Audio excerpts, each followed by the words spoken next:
안녕하십니까. 반갑습니다.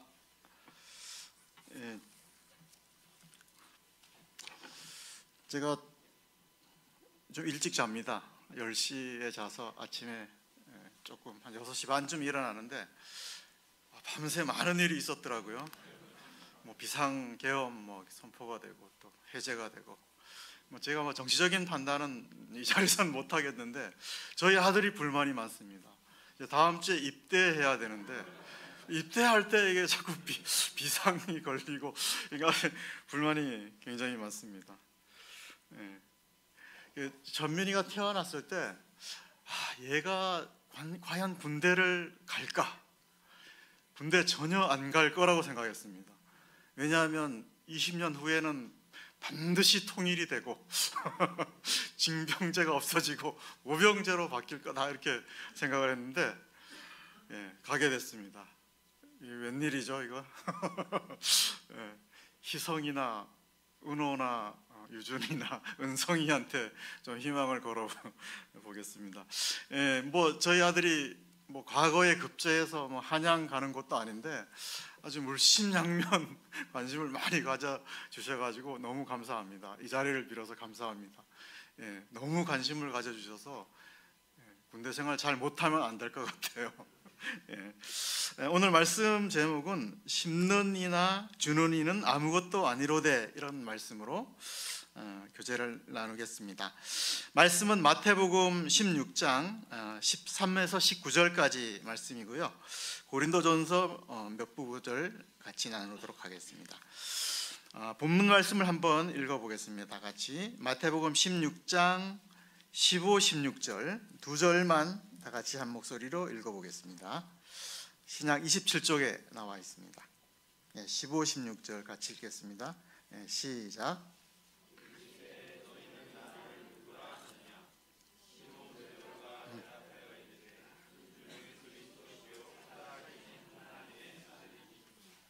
감사합니다. 오늘 말씀은 베드로의 유명한 신안 고백이 나오죠. 12제자들이 부름받은 지 한 1년이나 1년 반 정도 되는 시기입니다. 예수님 베드로가 고백하자마자 교회의 진리와 권위에 대해서 선포를 하십니다. 이제 베드로와 제자들의 신앙의 갈 길은 아직 멀죠. 그래서 교회의 진리에 대해서 가르칠 시기는 아니죠. 마치 갓 태어난 아이에게 이렇게 걸어가는 법을 가르치는 그런 격이 되는데요. 예수님은 하여간 중요한 진리의 말씀은 알아듣든 알아듣지 못하든 그냥 선포를 하시는 그런 모습을 볼 수가 있습니다. 그러니까 말씀은 하여간 생명력이 있어서 일단 씨를 뿌려 놓으면 이게 언젠가는 이렇게 생명이 맺히는, 열매가 맺히는 그런 게 아닌가. 그래서 주님도 하여간 제자들이 알아먹든 알아먹지 못하든 진리를 먼저 선포하시고 나중에 생각하도록 그렇게 하시는 모습을 볼 수 있어요. 저도 중학교 2학년 때인가 내가 길이요 진리요 생명이니 이 말씀을 이렇게 들은 적이 있어요. 근데 6년 후에 구원받을 때쯤 이게 생각이 나더라고요. 그래서 이렇게 주님을 영접하는데 아주 도움이 되는 그런 때가 있는데, 하여간 주님은 그렇게 진리의 말씀을 하여간 이렇게 선포하는 모습 볼 수가 있습니다. 5일 전에 뉴스를 보니까 분당의 모 교회에서 난투극이 벌어졌다는 아주 좋지 못한 뉴스가 나오더라고요. 교회가 UFC도 아니고 기도는 못할 망정 100명의 이 성도들이 모여서 서로 난투극을 벌였다고 합니다. 경찰 10몇 명이 출동해서 이게 이제 난투극이 끝났다고 합니다. 아마 새로운 목사님을 옹립하는 파와 반대하는 파가 이렇게 서로 이렇게 부딪혀서 아주 좀 눈살을 찌푸리는 그런 뉴스를 본 적이 있는데요. 이게 어떤 교회의 진리와 형제 사랑이 없기 때문에 일어나는 일들이 아닌가, 그런 생각이 듭니다. 그래서 오늘은 예수님이 전해준 교회론에 대해서 좀 같이 나누도록 그렇게 하겠습니다.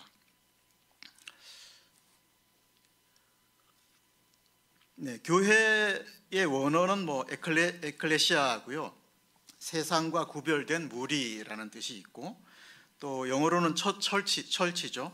그래서 주님에게 속한 무리 이렇게 우리가 알고 있죠. 그래서 교회는 개인이 아니라 집단적인 성격이 있는 그런 말씀이고, 이 집단은 서로 만나야 무슨 일이 일어나는 그런 그가 되죠. 근데 참 불행하게도 요즘은 이런 오프라인에서 만나기가 어려운 그런 시대가 됐죠. 스마트폰 시대고, 이 스마트폰을 쓰는 시대 인간을 포노사피엔스라고 이렇게 부르더라고요. 그래서 우리가 코로나를 거치면서 이렇게 온라인이 굉장히 익숙해졌고, 또 요즘 AI 때문에 이렇게 지식 전달을 만나서 하는 게 아니라 이렇게 AI로 검색해서 얻는 그런 경우가 많이 있는 그런 시대인데요. 하여간 우리는 이 시대는 이렇더라도 이렇게 교회는 자주 모여서 오프라인 상에서 모여야 뭔가 일이 일어난다는 생각이 좀 들었습니다. 본문 말씀으로 가보겠습니다. 마태복음 16장 이제 13, 방금 15, 16절을 읽었고요. 13, 14절을 이번에는 한번 같이 읽겠습니다. 시작.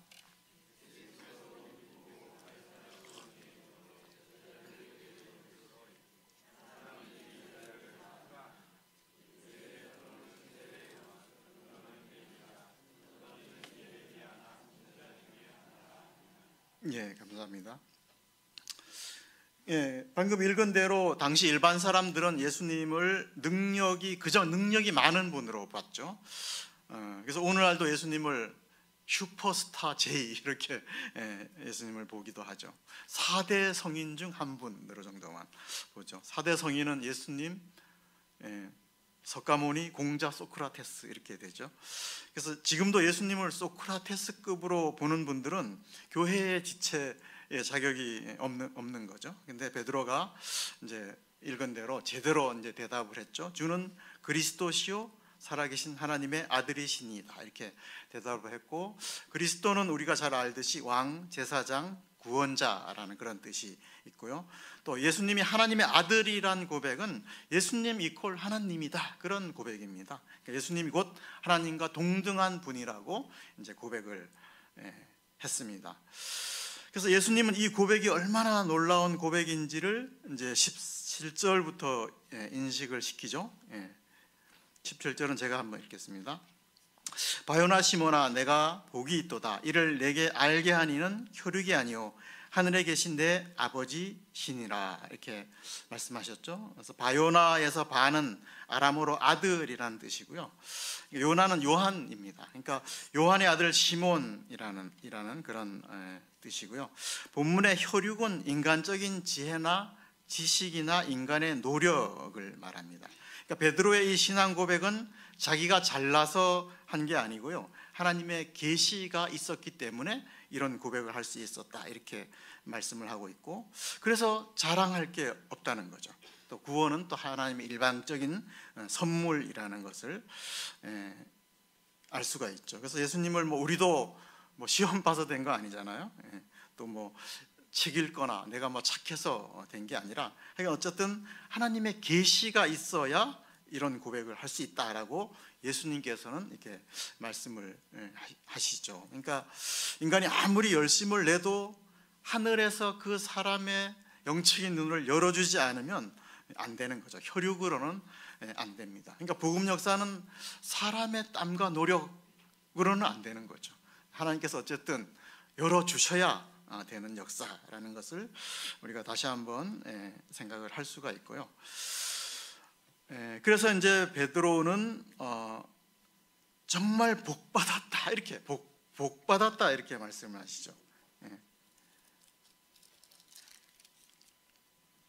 내가 복이 있도다 이렇게, 예수님께서 복이 있도다 이렇게 말씀을 하십니다. 그러니까 구원 자체가 굉장히 복이다 이렇게 말씀을 할 수가 있는데요.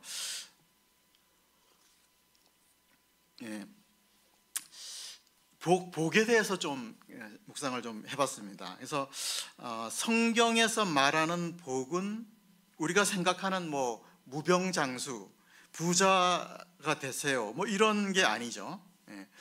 그 성경에서 말하는 복은 좀 의미가 전혀 또 다릅니다. 그러니까 창세기 1장 28절에 보면 복의 내용이 생육하고 번성하고 다스리라 이런 내용입니다. 그러니까 내가 너에게 복을 준다는 게 복의 내용이 뭐 이렇게 우리가 일반적으로 생각하는 복이 아니고 생육하고 번성하고 다스리는 게 복의 개념으로 나옵니다. 예, 그러니까 복 받았다 그런 뜻은 이제 히브리 사람들은 복 받았다 이거를 하나님께서 함께 하신다라는 뜻과 동의어라고 생각을 합니다. 그러니까 전혀 성경적인 복과 우리의 복의 개념이 다른 거죠. 그래서 새에게 복을 준다는 것은 새가 잘 먹고 잘 자고 하늘을 잘 날아다니면 이제 복을 받았다 이렇게 성경적인 것은 얘기를 하고 있죠.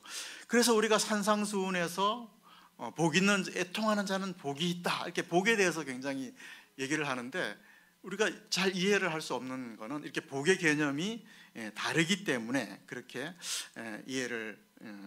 잘 이해가 안 되는 복을 생각을 좀 생경한 복이죠. 그래서 성경의 복은 하나님의 창조 목적대로 또 하나님이 주신 에너지로 살아가는 것을 이제 복이라고 이렇게 새롭게 정의를 할 수가 있습니다. 그래서 복과 관련해서 왜 베드로가 복이 있냐에 대해서 조금 더 말씀을 더 드리면요, 성경에서 사람이 죽었다 살았다는 표현이 이것도 우리가 일반적으로 생각하는 죽었다 살았다와의 표현과 좀 차이가 있습니다. 그 창세기 2장 7절을 제가 한번 읽어드리겠습니다. 우리가 잘 아는 말씀인데, 여호와 하나님이 땅의 흙으로 사람을 지으시고 생기를 그 코에 불어넣으시니 사람이 생명이 된지라 이렇게 표현을 하고 있습니다. 그래서 본문에서 생기를 불어넣기 전에 사람을 우리는 그냥 식물인간처럼 생각을 하기 쉽죠. 흙으로 사람을 만들 때 그 만들어 놓은 그 상태가 그냥 마네킹처럼 아무런 움직임도 없고 그런 상태의 사람으로 생각하기 쉬운데요, 그렇지 않습니다. 생기를 넣기 전, 그러니까 흙으로 사람을 만들어 놓은 그 상태를 원어로 네페시라고 합니다. 그리고 한글로는 혼이라 그러고요, 소울이라고 이렇게 번역을 하고 있습니다. 그러니까 성경에서는 그냥 살아서 행동하는 사람 자체를 혼, 네페시 이렇게 얘기를 하고 있고요. 그러니까 성경에서는 일반적인 사람, 행동하는 사람을 표현할 때 주로 혼이라는 용어를 쓰고 있습니다. 그래서 야곱 가족 70명이 고센 땅에 이주했을 때 70혼이 그쪽으로 들어갔다 이렇게 성경은 표현을 하고 있고요. 그 혼에 하나님의 생기가 들어가서 생영이 됐다, 생영이 됐다 이렇게 표현을 하고 있는데, 이 생영이 리빙 소울 이렇게 살아있는 혼, 또 리빙 비잉 이렇게 하고 있습니다. 살아있는 존재가 됐다. 그러니까 하나님의 생기가 들어가자 그제서야 살아있다라는 표현을 성경에서는 쓰고 있습니다. 그러니까 성경에서 살았다 죽었다의 기준은 숨이 붙어 있다 없다의 기준이 아니고 하나님의 생기가 들어간 사람이냐 들어가지 않은 사람이냐에 따라서 죽었다 살았다를 나누고 있습니다. 그러니까 다시 말하면 하나님을 믿지 않고 거리에 걸어 다니는 수많은 사람들은 실제로는 이제 죽은 사람이라는 거죠. 그래서 시체들이 걸어 다니고 있다라고 표현을 할 수가 있습니다. 그래서 성경은 우리가 허물과 죄로 죽었던 우리를 살렸다 이렇게 표현을 하고 있습니다. 그러니까 베드로의 복이 있다라는 표현은 바로 죽었다가 드디어 하나님의 생기가 들어가서 살아난 순간이 되기 때문에 복이 있다 이렇게 하나님께서는 표현을 하고 있습니다. 18절을 같이 읽어보겠습니다. 시작.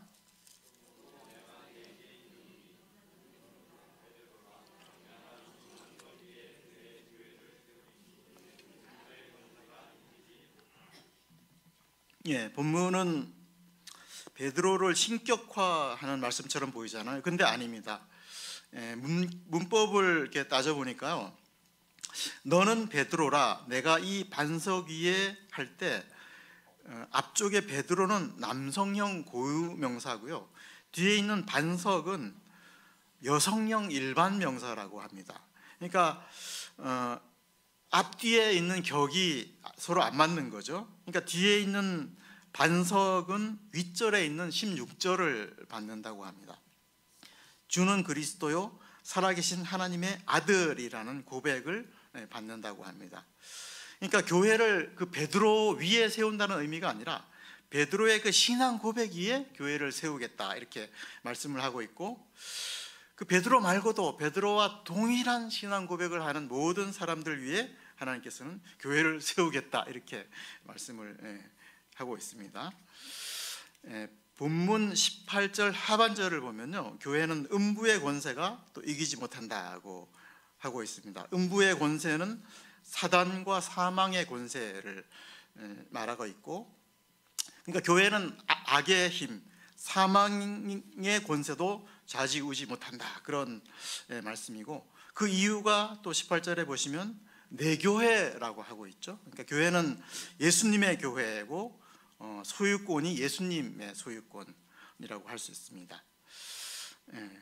그래서 교회는 죽음에서 부활하여 최후 승리한 예수님의 교회라고 할 수가 있습니다. 그러니까 장로교회라고 해서 장로가 주인이 아니고, 또 형제교회라고 해서 형제가 주인이 아니라 예수님이 주인이고, 또 교회는 음부의 권세가 얼씬하지 못하도록 예수님께서 그렇게 지켜주신다 이렇게 하고 있죠. 그래서 교회가 요즘 세습하잖아요. 세습은 사실은 소유권 찬탈인 거죠. 교회가 세습되고 이런 일이 많이 있는데, 그래서 저는 이 말씀을 통해서 요즘 우리 명지로 교회를 걱정하는 분들이 많습니다. 그래서 근데 이 말씀을 보니까 저는 걱정 안 해도 될 것 같아요. 명지로 교회가 저력이 있습니다. 50년 된 교회입니다. 그 대관령 안반대기에서 불어오는 그 세찬 바람을 이겨가면서 50년을 버텨온 교회입니다. 그러니까 너무 걱정하지 않기를 바라겠습니다. 저도 걱정하지 않고 기도하도록 하겠습니다. 또 이 대부분의 여러분들은 여기서 나고 여기서 50년을 커온 분들이잖아요. 저는 중간에 더해진 사람이지만, 그래서 저는 주님께서 끝까지 지켜주시고 50년 교회를 누가 흔들냐 그런 말씀을 보면서 아주 든든한 마음이 들었습니다. 그 다음에 교회에 주어진 특권을 이제 19절에서 말씀을 하고 있는데요, 19절을 한번 같이 읽어보겠습니다. 시작.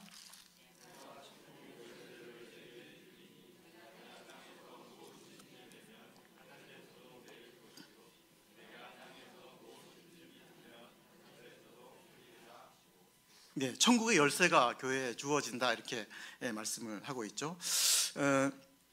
고대 근동 지방의 그 어떤 풍습을 찾아보니까 그 당시에는 열쇠가 굉장히 컸다고 합니다. 열쇠가 뭐 한 이렇게 손바닥 크기만하게 커서 이렇게 열고 들어가는 게 많은데, 그 큰 열쇠를 이 가죽띠 같은 이만한 거에다가 이렇게 긴 가죽띠에다가 끝에 열쇠를 걸고 이렇게 어깨에다 탁 걸고 다녔답니다.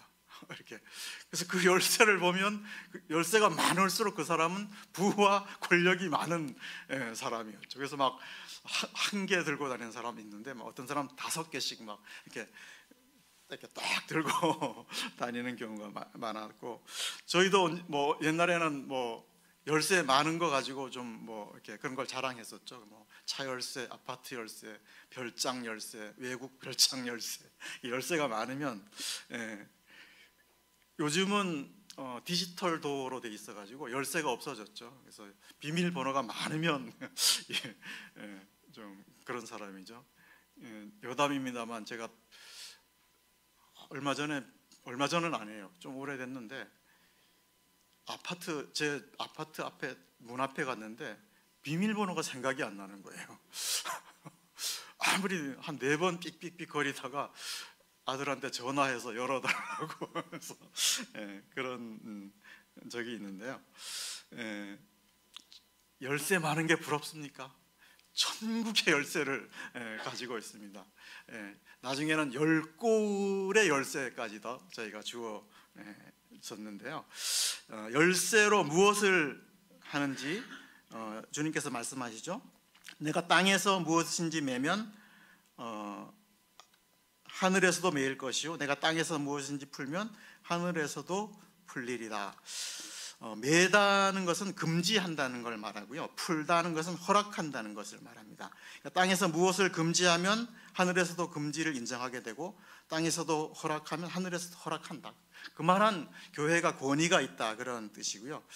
이게 사례가 없을까 찾아보니까 우리가 복음을 전해서 그걸 듣고 제사함 받고 구원받는 역사가 이런 역사가 아닌가. 그래서 우리가 열심히 전하면 하나님께서 그걸 쓰셔서 이렇게 구원의 역사를 이루시고, 우리가 열심히 안 전하면 또 안 이루실 수도 있는 그런 뜻도 되고요. 또 다른 의미로는 교회 치리에 대한 의미라고 저는 생각이 듭니다. 교회가 기분 나쁘게 개인의 삶을 간섭해? 이러면 성경적인 시각이 아닙니다. 교회가 메고 푸는 일 중에 하나가 가장 중요한 게 침례받기 전에 이분이 구원받았는지 안 받았는지를 판별해 주는 아주 중요한 일이 있죠. 대관령에서 도 닦다가 갑자기 저희 교회에 와가지고 교회 일원이 되겠다 이러면 막 교회에 넣어줄 수는 없는 거잖아요. 스님이 와서 받아달라 막 받아줄 수 없는 거죠. 그래서 판단을 해야 되고요. 또 어느 날 제가 갑자기 강단에서 제가 어제 꿈을 꿨는데 내가 하나님을 만나고 왔다. 근데 하나님께서 요한계시록의 두 증인 중 한 사람이 나로 임명했다. 여러분 저를 따르십시오. 이렇게 말하면 어떡할 겁니까? 실제 이런 분이 있었습니다. 일본 선교를 했던 분인데요. 계속 하늘에 뭔 얘기를 하더라고. 그래서 나중에 듣고 보니까 자기가 두 증인 중 하나래요. 그래서 이제 권면을 해도 잘 안 듣더라고요. 제가 그러면 어떡하실 겁니까? 예수님께서 성경적인 그 방법을 말씀해 주시죠. 처음에는 1대1로 상대해서 권고를 하고요. 두 번째는 두세 사람의 증인을 함께 가서 권면을 해서 들으면 뭐 회개하고 들으면 끝인데, 계속 안 들으면 어떻게 하라 그럽니까? 마지막에는 교회에 말하고 교회 말도 듣지 않으면 이방인과 세리같이 여겨라, 출교하라는 그런 거죠. 그러니까 교회의 치리도 이런 교회의 어떤 하나의 특권 중에 하나라고 할 수가 있습니다. 그래서 이렇게 교회에서 치리한 결과를 하늘에서도 인정해 주신다는 거죠. 그러니까 그만큼 치리에는 책임이 따르고, 또 우리가 잘 판단을 하려면 성경 말씀을 잘 봐야 한다, 그런 묵상이 됐습니다. 그 다음에는 고린도전서로 가보겠습니다. 고린도전서 1장 13절을 다 같이 한번 읽어보겠습니다. 신약 263쪽쯤에 나와 있습니다. 고린도전서 1장 13절을 한번 읽겠습니다. 네, 다 찾으셨죠? 네, 시작.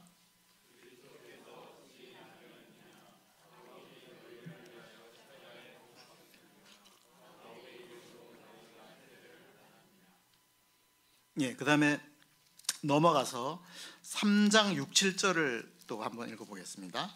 3장 고린도전서 3장 6, 7절 266쪽쯤에 있습니다. 시작.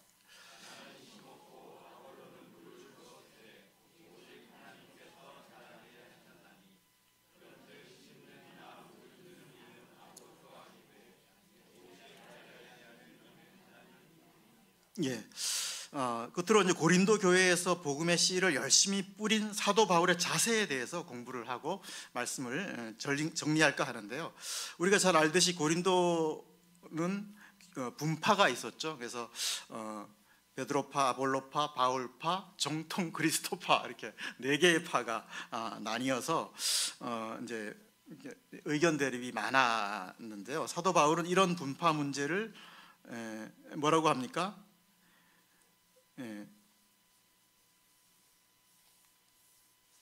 그러니까 자신은 한 게 없다. 그러니까 바울 자신은 한 게 없다. 예수님이 다 하셨다. 이런 투로 권고를 하고 있습니다. 그래서 고린도전서 3장 6, 7절도 말씀도 보면